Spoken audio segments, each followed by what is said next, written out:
السلام علیکم دوستوں. ناول ایس ایس پروجیکٹ مصنف مظہر کلیم ایم اے ایپیسوڈ 13 پارٹ 2. یہ چیف آف سیکرٹ سروس شاگل نے بھیجے ہیں، لیکن اس کے کہنے کے مطابق تو یہ دشمن ایجنٹوں کا خاتمہ کرنے آئے تھے جو پہاڑی کے دامن میں ہیں، لیکن یہ پہاڑی پر گھوم رہے ہیں اور ان میں ایک عورت بھی شامل ہے.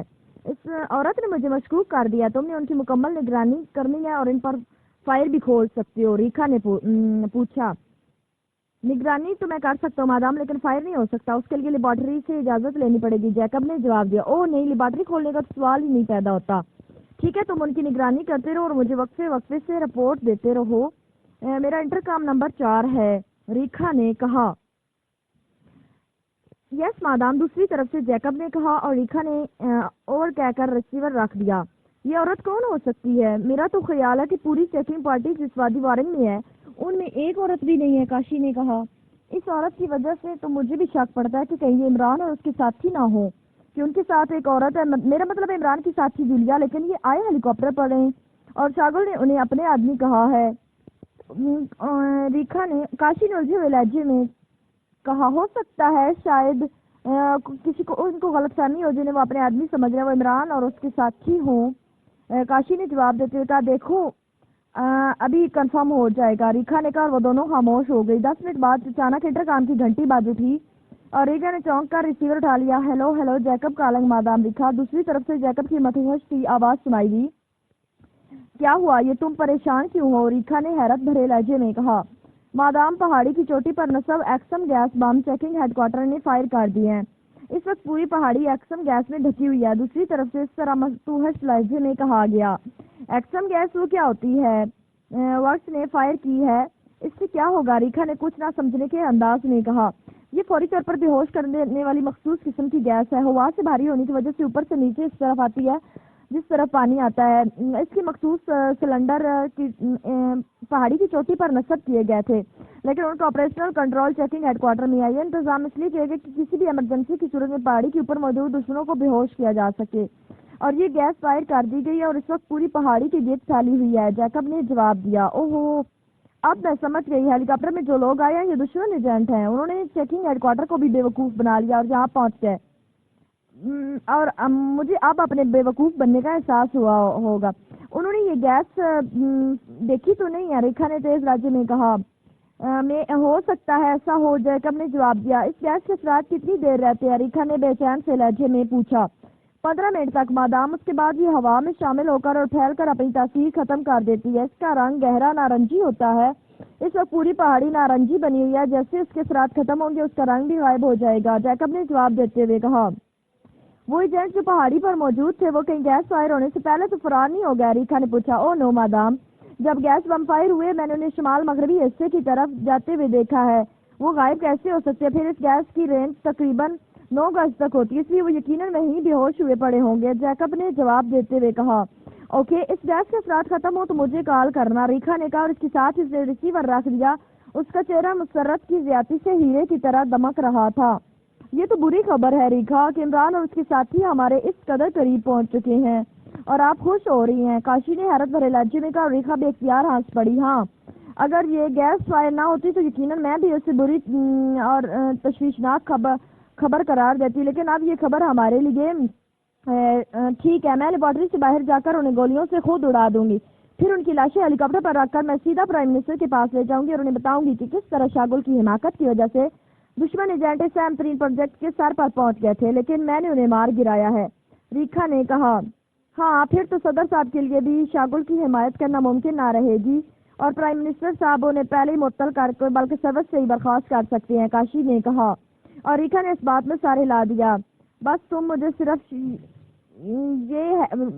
صرف یہ ہے کہ شاگل کے آدمی ہم سے پہلے ہیلی کاپٹر پا کر عمران اور اس کے ساتھیوں کو نہ اٹھا کر لے جائے، ریکھا نے کہا. لیکن اس بار کاشی نے کوئی جواب نہ دیا. وہ خاموشی سے بیٹھی رہی. پھر ریکھا نے بار بار گھڑی دیکھ کر ایک لحاظ سے ایک لمحہ گزارا اور جب 15 منٹ ہو گئے تو اس نے جیکب کی طرف سے کال آنے کا انتظار کیے بغیر خود ہی انٹرکام کا ریسیور اٹھا کر نمبر پریس کرنے شروع کر دیے.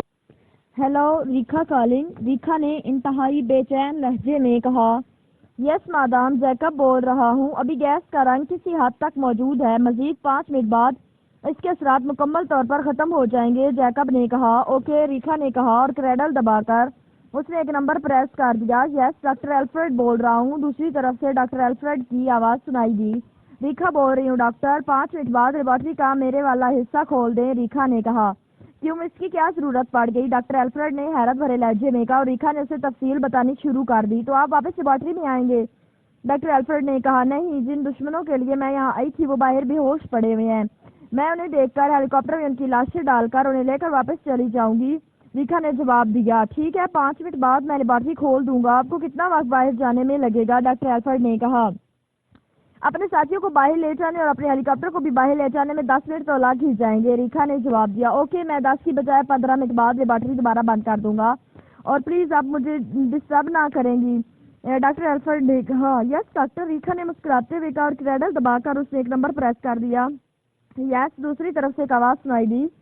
لاخانی، میں ریکھا بول رہی ہوں، اپنی ساتھیوں سمیت تیار ہو جاؤ، 5 منٹ بعد لیبارٹری کھلے گی، تم نے اپنے ساتھیوں سمیت ہیلی کاپٹر میں بیٹھ کر فوری طور پر باہر آنا ہے، میں اور کاشی بھی اپنے حصے سے باہر آ جائیں گی، تم نے ہیلی کاپٹر لیبارٹری کی حدود سے باہر کسی چٹان پر اتار دینا ہے، باہر پاکستانی ایجنٹ بے ہوشی کے عالم میں پڑے ہوئے ہیں، ہم نے انہیں ہلاک کرنا ہے اور ہم نے ان کی لاشیں ہیلی کاپٹر پر ڈال کر فوری طور پر کافرستان روانہ ہو جانا ہے، ریکھا نے تیز تیز لہجے میں اپنے ساتھی کو ہدایات دیتے ہوئے کہا۔ یس مادام، حکم کی تعمیل ہوگی، دوسری طرف سے کہا گیا اور ریکھا نے ریسیور رکھا اور کرسی سے اٹھ کھڑی ہوئی۔ چلو کاشی، تیاری کر لو، سامان سمیٹ لو، میں اسلحہ اٹھا لاتی ہوں، ہم نے فوری طور پر نکلنا ہے، ریکھا نے کہا اور کاشی بھی سر ہلاتی ہوئی اٹھ کھڑی ہوئی۔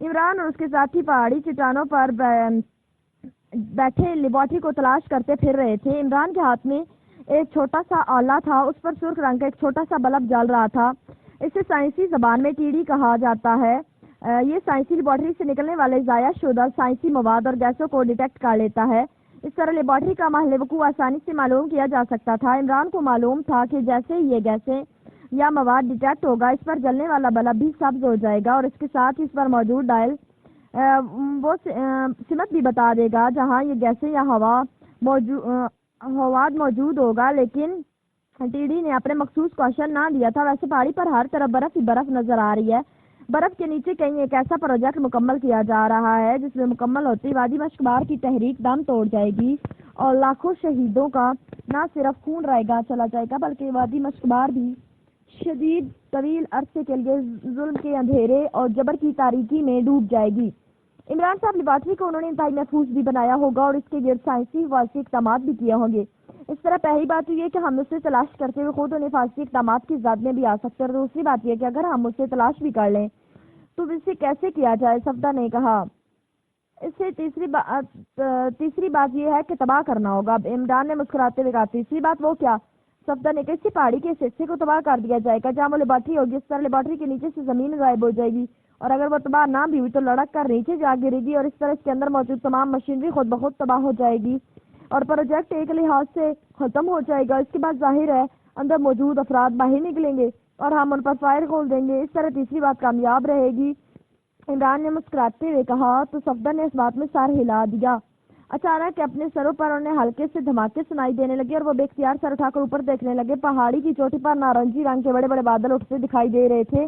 یہ کیسے بادل ہے؟ سب نے چونک کر کہا۔ بادل تیزی سے نیچے آ رہے تھے جیسے اس کی بلندی سے پانی نیچے بہتا۔ او ہو، یہ آکسیجن گیس ہے، بے ہوش کر دینے والی گیس، اس کے اثرات کافی دیر رہتے، اتنی دیر ہم سانس بھی نہ روک سکیں گے، جلدی کرو، کوئی غار تلاش کرو، عمران نے چیختے ہوئے کہا۔ غار ادھر ہے، ادھر، تنویر نے چیخ کر ایک طرف اندر ہوتے ہوئے کہا اور وہ سب ایک طرف کو بھاگ پڑے کیونکہ واقعی ادھر ایک غار کا چھوٹا سا دہانہ نظر آ رہا تھا، ایک آدمی ہی رینگ کر اندر جا سکتا تھا۔ نارنجی رنگ کی یہ گیس اب ان سے تھوڑی بلندی تک پہنچ چکی تھی۔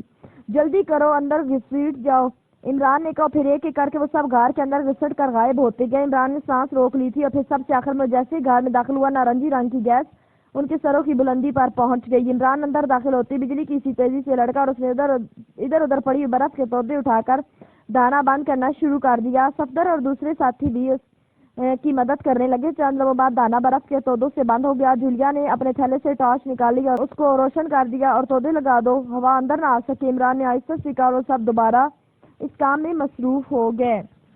بس کافی ہے، اور سنو، اب باہر سے ہوا اندر نہ آ سکے گی، اس لیے کم سے کم سانس لینا ہے اور ورنہ ویسے ہی ہم دم گھٹ کر ہلاک ہو جائیں گے۔ عمران نے کہا کیا یہ گیس برف کو کراس نہیں کر سکتی؟ جولیا نے پوچھا نہیں، یہ ہوا سے بھاری ہوتی ہے اور ہوا اسے کراس نہیں کر سکتی تو گیس کیسے کراس کر سکے گی؟ عمران نے کہا اور جولیا نے سارے لا دیا۔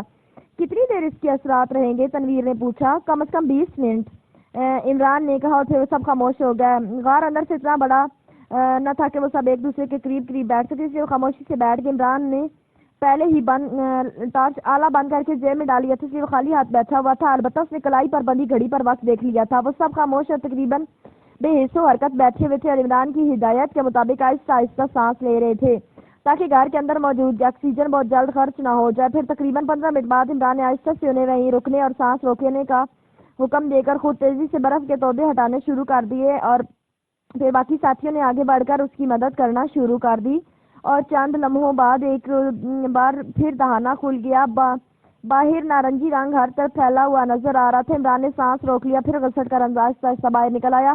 اس سے معلوم تھا کہ اس گیس کے اثرات اس وقت ختم ہوتے ہیں جب یہ نارنجی رنگ ختم ہو جاتا ہے، اور چونکہ باہر نارنجی رنگ بھی کسی حد تک نظر آ رہا تھا اس لیے گیس کے ہلکے سے اثرات بہرحال ہوا میں موجود ہوں گے، اس لیے اس نے سانس روکے رکھا۔ رنگ آہستہ آہستہ مزید مدم ہوتا چلا جا رہا تھا اور چند لمحوں بعد جب فضا صاف ہو گئی تو عمران نے آہستہ سے سانس لیا۔ گیس کی مخصوص بو اسے محسوس نہ ہوئی تو اس نے ایک لمبا سانس لیا، پھر مڑ کر اسے اپنے ساتھیوں کو باہر آنے کے لیے کہا اور ایک ایک کر کے اس کے ساتھی باہر آ گئے۔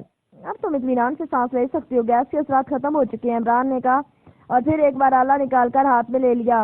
آؤ اب دوبارہ شروع کریں، عمران نے مسکراتے ہوئے کہا، لیکن اس سے پہلے کہ کوئی اس کی بات کا جواب دیتا یا وہ قدم اٹھاتا اچانک ان تقریباً 100 گز دور گڑگڑاہٹ کی تیز آواز سنائی دی اور وہ سب ایک تیار اچھل پڑے۔ دوسرے لمحے دور ایک بہت بڑی برف کی چٹان انہیں اس طرح کھلتی ہوئی دکھائی دی جیسے کوئی دروازہ کھلتا اور وہ سب ایک تیار برف کی دیوار کے ساتھ لگ گئے۔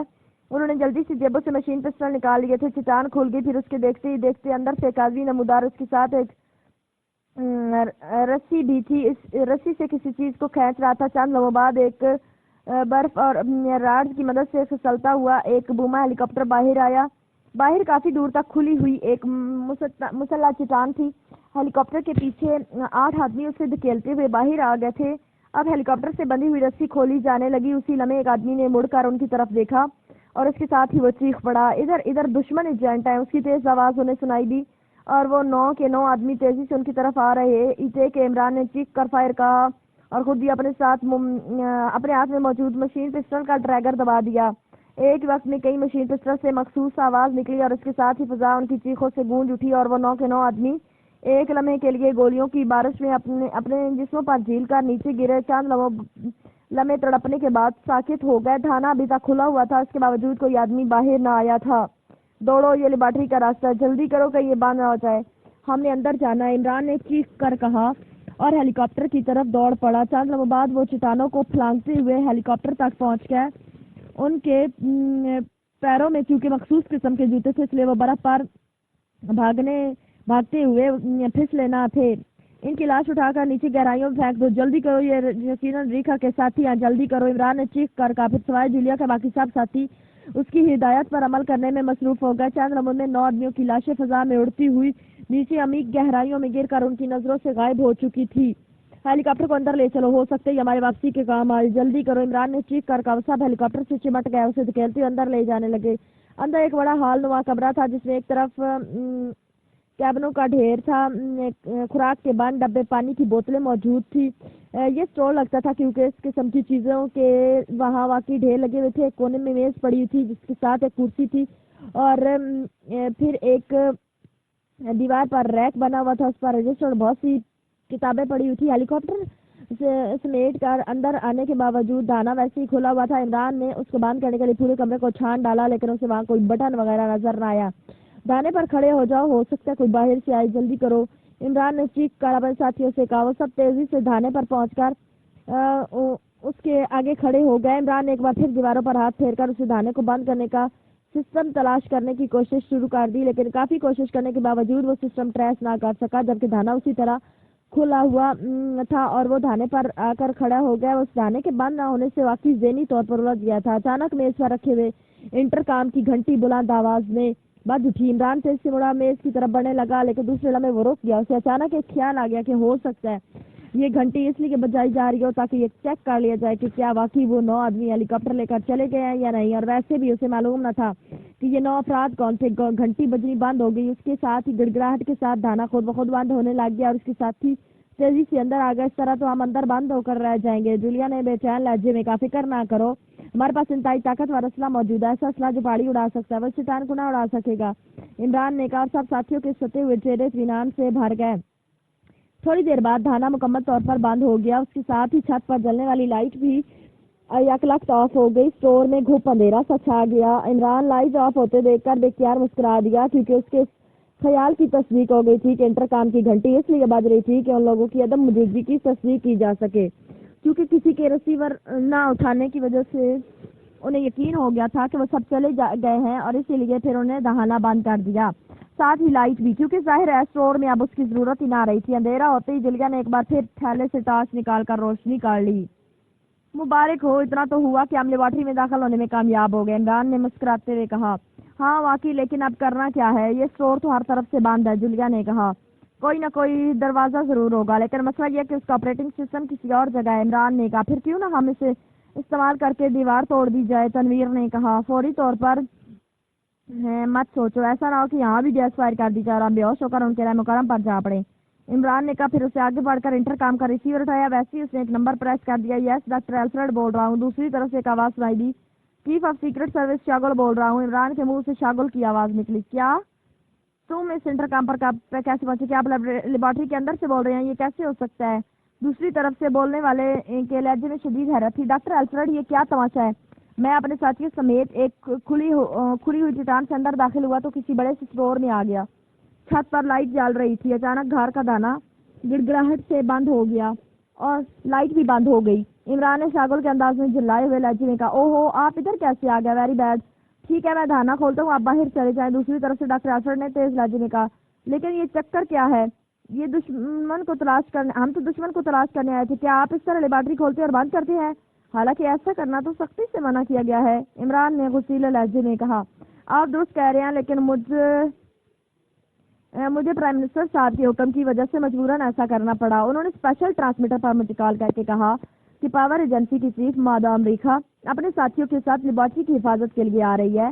میں انہیں لیبارٹری میں جگہ دوں. چنانچہ جب یہ لوگ آئے تو مجبوراً مادام ریکھا کے 9 ساتھیوں کو ان کے ہیلی کاپٹر سمیت اسٹور میں جگہ دینا پڑی. مادام ریکھا اور اس کی ساتھی مادام کاشی دوسری سمت ایک چھوٹے سے کمرے جسے ہم سٹنگ روم کے طور پر استعمال کرتے تھے دینا پڑا.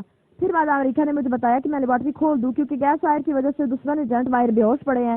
وہ باہر جا کر انہیں ہلاک کر کے ان کی لاشیں ہیلی کاپٹر میں ڈال کر کافرستان چلی جائے گی. چنانچہ میں نے دونوں کے بیرونی دھانے کھول دیے. بیرونی, اور پھر 10 منٹ 15 انتظار کرنے کے بعد میں نے انہیں بند کر دیا. لیکن شاید اس دوران آپ اندر آ گئے. میں نے انٹر کام پر رنگ بھی کیا تھا کہ اگر کسی وجہ سے وہ لوگ اندر ہوں تو مجھے معلوم ہو جائے گا. لیکن جب کسی نے ریسیور نہ اٹھایا تو میں یہ سمجھا کہ اسٹور خالی ہو چکا ہے, اس لیے میں نے دھانا بند کر دیا اور لائٹ بھی بند کر دی. اب مجھے کیا معلوم تھا کہ آپ اندر موجود ہیں؟ دوسری طرف سے ڈاکٹر الفریڈ نے تفصیل بیان کرتے ہوئے کہا. پروجیکٹ مکمل ہونے میں کتنی دیر باقی ہے؟ عمران نے پوچھا. صرف 2 دن باقی ہیں. ہم سب رات دن اس پہ محنت کر رہے ہیں. 2 روز بعد یہ سارا مسئلہ ہی حل ہو جائے گا. دوسری طرف سے کہا گیا. لیکن ڈاکٹر الفریڈ, میں فوری طور پر اس لیے یہاں آیا تھا کیونکہ مجھے آپ کی خصوصی ایجنسی کا فریکوینسی کا علم نہ تھا. آپ جس پروجیکٹ پر کام کر رہے ہیں یہ مکمل ہو جانے کے باوجود کام نہ کر سکے گا. عمران نے کہا. کیا یہ آپ کیا کہہ رہے ہیں؟ آپ کی ان باتوں سے کیا تعلق ہے؟ پھر آپ مجھ سے یہ بات کر رہے ہیں؟ مجھ سے؟ میں ان ریز کا خالق ہوں اور اسرائیل میں اس کے تجربات وسیع پیمانے پر کر چکا ہوں. پھر یہاں کیوں نہ ہوں گے؟ ڈاکٹر الفریڈ نے انتہائی غصیلے لہجے میں کہا. ڈاکٹر الفریڈ, میرا تو واقعی ان سائنسی باتوں سے نہ تعلق ہے نہ سمجھ, لیکن میرے ساتھ ایک سائنسدان موجود ہے. ان کا نام ہے ڈاکٹر ریچمن. آپ جانتے ہی ہوں گے انہیں. صدر صاحب نے خصوصی طور پر انہیں یہاں ہمارے پاس بھجوایا ہے تاکہ ہم انہیں آپ سے ملوا دیں. یہ کہہ رہے ہیں کہ ایسا ریز پروجیکٹ یہاں کامیاب نہیں ہو سکتی کیونکہ وادی مشکبار کی ہوا میں قدرتی طور پر SCCC میگنیٹ لہریں موجود رہتی ہیں. اب اس کا کیا مطلب ہے؟ آپ بہتر طور پر سمجھ سکتے ہیں. عمران نے جواب دیتے کہا. SCCC magnet rays? Oh, doctor Richman نے کہا ہے. وہ واقعی میگنیٹ ریز پر اتھارٹی ہیں. وہ کہاں ہے؟ انہیں کیسے پتا چلا کہ میں یہاں اس پروجیکٹ پر کام کر رہا ہوں؟ ڈاکٹر الفریڈ نے حیرت بھرے انداز میں چیختے ہوئے کہا. یہ میرے ساتھ ہے, آپ کو ان سے بات کر لیں. عمران نے کہا. پھر چند میں روک کر اس کے منہ سے ایسی آواز نکلی جیسے کوئی خاصا بوڑھا آدمی بول رہا ہو. ہیلو ڈاکٹر الفریڈ, میں ڈاکٹر ریچمن بول رہا ہوں. عمران نے کہا. اوہو, اور آپ یہاں کیسے ممکن ہے؟ لیکن میں آپ کی آواز اچھی طرح پہچانتا ہوں. آخر آپ کے ساتھ میں نے طویل عرصے کام کیا, مگر آپ یہاں کیسے آ گئے؟ ڈاکٹر ایلفرڈ کے لہجے میں بے پناہ حیرت تھی۔ ڈاکٹر ایلفرڈ، میں وادی مشکبار میں کافی عرصے سے کام کر رہا ہوں۔ یہاں واقعی فضا میں قدرتی طور پر SCC میگنیٹ لہریں موجود ہیں۔ میں جب کافرستان جا کر ایک خاص کام سے صدر صاحب سے ملا تو انہوں نے باتوں باتوں میں آپ کے اس پروجیکٹ کا ذکر کیا۔ میں چونک پڑا، پھر جب میرے پوچھنے پر انہوں نے تفصیل بتائی تو میں نے انہیں بتایا کہ قدرتی طور پر وادی مشکبار کی فضا میں SCC میگنیٹ ریز کی موجودگی میں یہ پروجیکٹ کامیاب نہ ہو سکے گا۔ اس کے لیے خصوصی طور پر SS ریز کو میگنیٹ ریز کور دینا پڑے گا۔ چنانچہ وہ پریشان ہو کر انہوں نے مجھ سے درخواست کی کہ اس سلسلے میں کام کروں۔ آپ کی لیبارٹری کا انچارج وزیر اعظم کافرستان کے پاس ہے اور وہ کسی خصوصی مشن کے سلسلے میں ملک سے باہر گئے ہوئے ہیں۔ اس لیے صدر صاحب نے میری آمادگی پر مجھے خصوصی ہیلی کاپٹر کے ذریعے یہاں وادی وارنگ میں سیکرٹ سروس کے چیف شاغل صاحب کے پاس بھجوا دیا۔ لیکن یہ بھی آپ کی خصوصی فریکوینسی سے واقف نہ تھے، لیکن معاملے کی خصوصی اہمیت کے پیش نظر فوری طور پر مجھے لے کر یہاں پہنچے تاکہ یہ مادہ امریکہ سے مل کر آپ سے بات کر سکے۔ جب ہم یہاں پہنچے تو یہ اسٹور کھلا تھا، ہم اندر داخل ہوئے تو اس دانا بند ہو گیا اور اب ہم یہاں موجود ہیں۔ عمران نے ستے ہوئے لہجے میں ٹھہر ٹھہر کر اور بڑے باوقار سے انداز میں تفصیل بیان کرتے ہوئے کہا، اوہ میں آپ کو خود لینے آ رہا ہوں۔ یہ تو میرے لیے اعزاز ہے کہ ڈاکٹر رچمنڈ یہاں میرے پاس تشریف لائے ہیں، اور واقعی اب مجھے احساس ہو رہا ہے کہ اگر ان میگنیٹ ریز کی موجودگی میں ایسا ریز پروجیکٹ اوپن کر دیتا تو مجھے یقینی ناکامی کا سامنا کرنا پڑتا۔ میں آ رہا ہوں، دوسری طرف سے کہا گیا اور اس کے ساتھ ہی رابطہ ختم ہو گیا۔ عمران نے مسکراتے ہوئے ریسیور رکھ دیا۔ دیکھا، ہم سے زیادہ اس نے کام کر دکھایا۔ ڈاکٹر ایلفرڈ اس پروجیکٹ کا انچارج ہے اور وہ خود ہمارے استقبال کے لیے آ رہا ہے۔ عمران نے مسکراتے ہوئے کہا، اب تمہاری شیطانی شکل تو ہمارے پاس نہیں ہے نا، اور نہ ہی شیطانی عقل تمہاری ہمارے پاس ہے جو ہر مسئلے کا حل تلاش کر لیتی ہے۔ تنویر نے منہ بناتے ہوئے کہا، سب تنویر کی اس فکرے پر بے اختیار کھلکھلا کر ہنس پڑے۔ تھوڑی دیر بعد اندرونی دیوار سے سرسراہٹ کی آواز سنائی دی اور وہ سب تیزی سے اس جگہ کی سائڈوں میں ہٹتے گئے۔ دوسرے لمحے دیوار کے درمیان ایک خلا سا پیدا ہوا، اس کے ساتھ ہی ایک ادھیڑ عمر آدمی اندر داخل ہوا۔ اس کے ساتھ ہی سائڈ پر موجود عمران اس پر جھپٹا اور پھر دوسرے لمحے سے ادھیڑ عمر کے حلق سے ہلکی سی چیخ نکلی اور عمران کے ہاتھوں میں آ گیا۔ عمران نے صفدر سے مخاطب ہو کر کہا۔ صفدر نے بجلی کی سی تیزی سے اسے اٹھا کر کاندھے پر لاد لیا اور اس کے ساتھ ہی سب عمران کی پیروی میں ایک ایک کر کے اس خلا کو پار کر گیا۔ دوسری طرف سے ایک طویل راہداری تھی جس کے اختتام پر ایک بڑا سا دروازہ تھا جو کھلا ہوا تھا، اور دوسری طرف مشینیں نظر آ رہی تھی جن پر سفید کوٹ پہنے آدمی جھکے ہوئے تھے۔ وہ سب تیزی سے قدم بڑھاتے اس دروازے کی طرف بڑے چلے جا رہے تھے کہ یک تو ان سے کچھ آگے سائڈ کی دیوار کے درمیان ایک خلا پیدا ہوا اور ایک نوجوان بجلی کی تیزی سے باہر نکل کر دوڑتا ہوا اس کھلے دروازے کی طرف بھاگتا چلا گیا۔ عمران اور اس کے ساتھی چونکہ اس خلا سے پیچھے تھے اور اس نوجوان نے اس طرف مڑ کر بھی نہ دیکھا تھا، اس لیے وہ ان کی وہاں موجودگی کو مارک ہی نہ کر سکا۔ شاید اس کے تصور میں بھی نہ تھا کہ اس طرف کوئی موجود بھی ہو سکتا ہے۔ چند لمحوں بعد دروازے سے دوسری طرف وہ آدمی غائب ہو گیا۔ دیوار میں سرسراہٹ کی آواز سنتے ہی ان سب کے قدم بے اختیار رک گئے، اس لیے وہ نوجوان ان کے قدموں کی آواز ہی محسوس نہ کر سکا۔ دوسرے لمحے وہ سب اور تیزی سے آگے بڑھے۔ ابھی وہ دروازے کے قریب پہنچے ہی تھے کہ یک وہی نوجوان دوڑتا ہوا دروازے پر نمودار ہوا۔ کون ہو تم؟ ہو خطرہ خطرہ، اس نوجوان نے یک ٹھٹک کر کہا اور تیزی سے آگے ہوا ہی تھا کہ عمران کے ہاتھ میں موجود مشین پسٹل سے شعلہ نکلا۔ وہ نوجوان چیختا ہوا وہیں دروازے کے دہلیز پر ہی اندھے منہ گر کر تڑپنے لگا۔ خبردار! عمران نے یک دوڑ کر اس کے حال میں داخل ہوتے ہوئے کہا اور کمرے میں موجود تقریباً 12 افراد چونک کر مڑے اور حیرت سے عمران کو دیکھنے لگے۔ اگر کسی نے حرکت کی تو عمران نے کہنا شروع کیا ہی تھا کہ یک سرخ رنگ کی لہر سے ایک مشین سے نکل کر دروازے کی طرف لپکی۔ عمران بجلی کی تیزی سے اچھل کر ایک طرف ہو گیا۔ اس کے پیچھے موجود صفدر جس نے ڈاکٹر ایلفرڈ کو کاندھے پر لادا ہوا تھا اس لہر کی زد میں آ کر چیختا ہوا اونڈے منہ پشت کے بعد نیچے جا گرا اور اس کے ساتھ ہی ماحول مسلسل دھماکوں سے انسانی چیخوں سے گونج اٹھا جن میں موت کے فاتحانہ کہکے بھی شامل تھے۔ ریکھا اور کاشی اپنا سامان اٹھائے باہر جانے کے لیے پوری طرح تیار تھی۔ پھر ہلکی سی گڑگڑاہٹ کی آواز پیدا ہوتی سامنے والی دیوار سے ایک دروازہ کھلنے لگا۔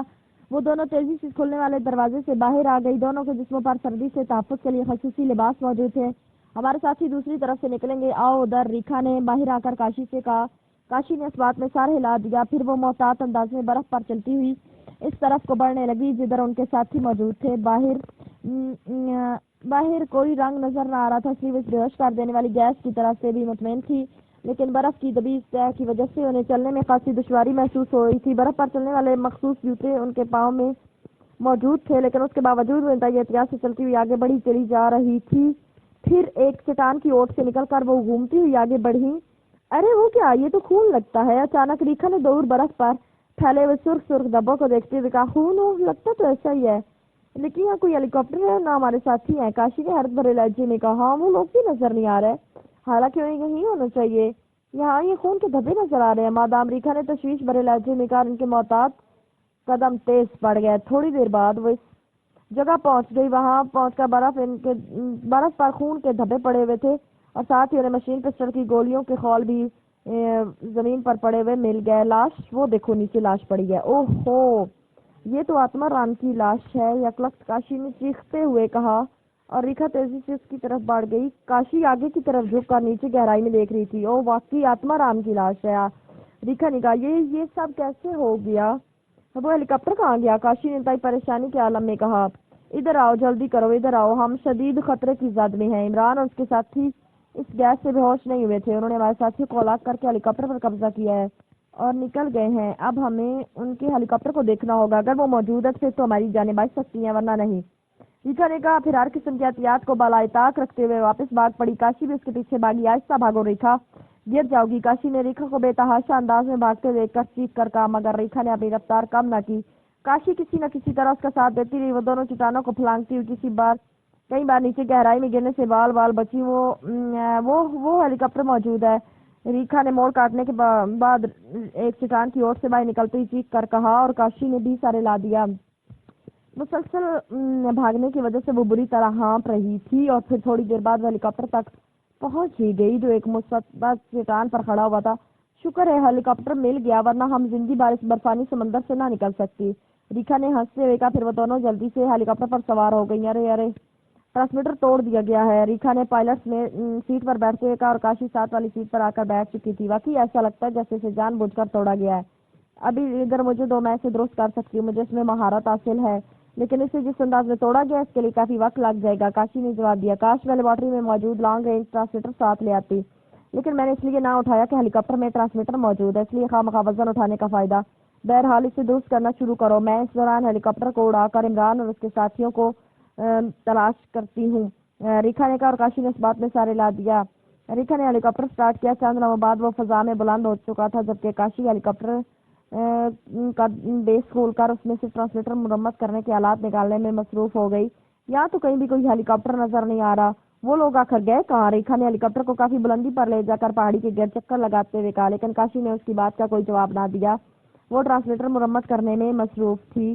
یہ ٹھیک ہو گیا، اسے اس انداز میں خراب کیا گیا تھا کہ بظاہر یہ کافی دیر کا کام لگتا تھا، لیکن میں نے اسے کھولا تب معلوم ہوا کہ اسے بڑی مہارت سے خراب کیا گیا، اور صرف اندر سے دو تاریں توڑ کر سائڈوں پر نکال دی گئی۔ اگر مجھے پہلے پتا ہوتا تو میں ان تاروں کو جوڑ کر چند لمحوں میں ٹرانسمیٹر کو ورکنگ آرڈر میں لے جا سکتی تھی۔